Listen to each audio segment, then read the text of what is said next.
Bonjour mes amis, allez on continue la Libérez-vous, partie 11. Il y en a 54, donc je pense qu'on arrivera à 54, on aura bien appris des choses. En tout cas, moi je trouve ça très intéressant. Aujourd'hui, c'est Libérez-vous de l'inertie. Par moments, vous êtes une pierre parfaitement lisse, dévalant sans heurts d'une montagne. À d'autres moments, vous êtes un caillou rugueux, coincé dans une fissure, incapable de bouger d'un centimètre. Évidemment, vous préférez être une pierre bien lisse, mais parfois c'est plus fort que vous. Vous êtes paralysé, incapable de vous motiver pour faire la moindre chose. Je confirme. Ça m'arrive souvent. Tout commence dans la tête. Les pensées se brouillent progressivement et se bloquent dans les recoins de l'esprit. Bientôt, l'énergie suit le même chemin et vous vous figez, un peu comme une rame de métro bondée qui s'immobilise dans un tunnel, derrière 3 autres rames.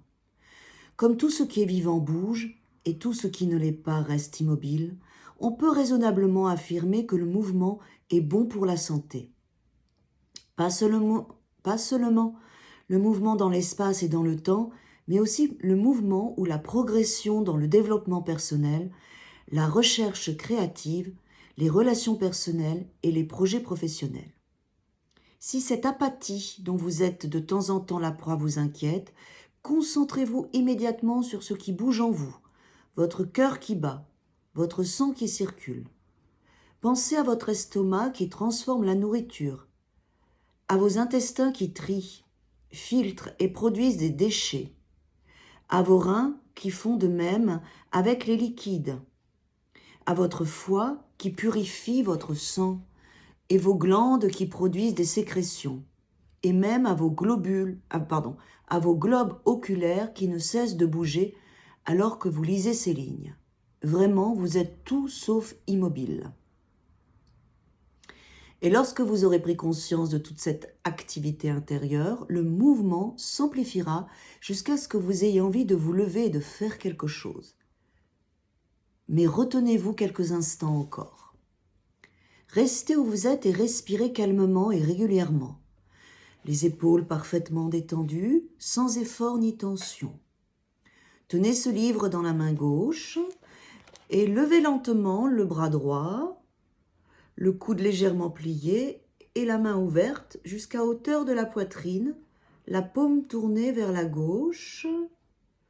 À présent, relâchez les muscles du bras et déplacez-le lentement de droite à gauche et de gauche à droite, toujours à hauteur de la poitrine, comme si vous remuez la main dans l'eau. Effectuez ce mouvement 9 fois. Prenez ensuite le livre dans votre main droite et refaites l'exercice avec le bras gauche. Voilà.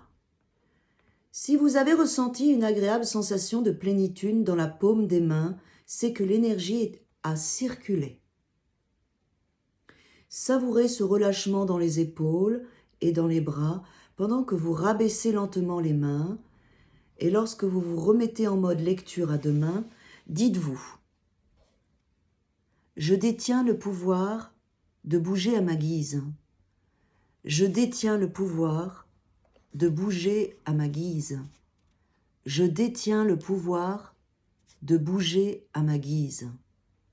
Je détiens le pouvoir de bouger à ma guise. » On dit que cette volonté de bouger vit dans le foie.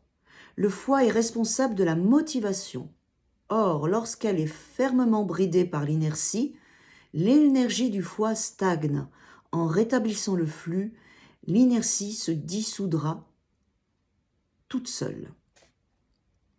Observez le dessus de votre pied et repérez l'endroit où l'os du gros orteil s'articule avec l'os du pied. Ok.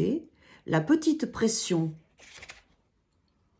formée à cet endroit constitue le point source du méridien du foie.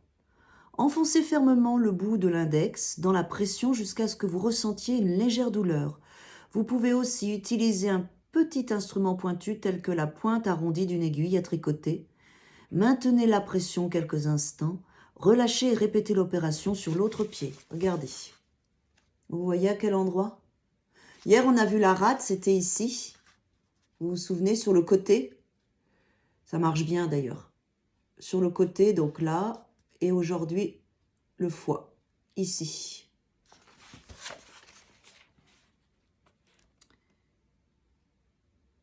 Ce petit exercice aidera votre foie à extraire davantage d'énergie de son élément, le bois, et à construire l'environnement favorable au développement de la motivation. Sur le plan musculaire, ceux qui pratiquent le tai chi ou d'autres arts martiaux disent que la motivation trouve son origine dans les muscles de l'avant des cuisses, les quadriceps. En favorisant la circulation sanguine et en stimulant le flux énergétique dans les quadriceps, on activera donc la motivation.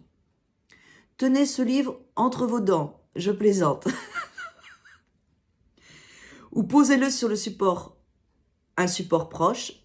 Serrez les poings et frappez sur vos cuisses, comme sur un tambour, pendant environ 1 minute, en montant et en descendant le long des cuisses. Donc là, vous ne pouvez pas me voir, mais je vais le faire. Serrez vos poings. Voilà. Et on tape sur les cuisses. On monte, on descend. Il y a tout qui vibre. Voilà. On monte, on descend. On monte, on descend. Voilà. Donc le point au-dessus du pied, ici, au gros orteil. Sur le côté, ici, la rate, le foie. Et on tape sur les cuisses pour la motivation. Quand vous aurez terminé et que vous vous remettrez en mode lecture, tout en savourant l'agréable sensation provoquée par la circulation du sang et de l'énergie dans vos cuisses, déclarez « Je suis maintenant envahi d'une motivation dévorante. Je suis maintenant envahi par une motivation... Ah, je suis maintenant envahi d'une motivation dévorante. » Vous avez vu, c'est ma copine. Hein. Moi, c'est les plantes, c'est mes copines. Elles me chatouillaient. Je suis maintenant envahi d'une motivation dévorante. Je suis maintenant envahi d'une motivation dévorante. Je suis maintenant envahi d'une motivation dévorante. Voilà mes amis pour aujourd'hui. Bon, très intéressant aujourd'hui. Donc on a appris 3 points, hein, 2 sur les pieds et en tapant de haut en bas sur les hauts des cuisses avec les poings pour mettre de l'énergie. Demain c'est partie 12, intéressante celle-là. Demain, on verra « Libérez-vous de la solitude ». Libérez-vous de la solitude. J'ai hâte. À demain, mes amis. Merci pour votre fidélité et votre écoute.